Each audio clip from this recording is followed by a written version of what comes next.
Hello বন্ধুরা, আপনারা কেমন আছেন? আশা করি ভালো আছেন। কিন্তু এই ভালো থাকার পাশে আপনাদের সাথে স্পোকেন ইংলিশ শেখাতে আমি বাহাদুর চলে এসেছি।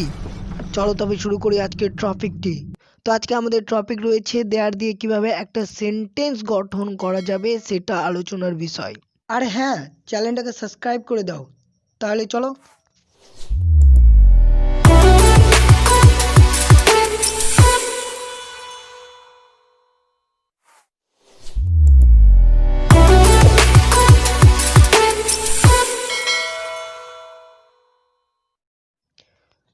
দেয়ার দিয়ে সেন্টেন্স তৈরি করতে গেলে প্রথমে আপনাকে জানতে হবে দেয়ারটা কি।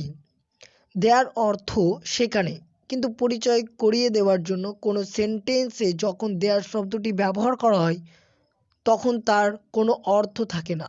এইরূপ দেয়ারকে বলা হয় ইন্ট্রোডাক্টরি বা পরিচয় জ্ঞাপক। দেয়ার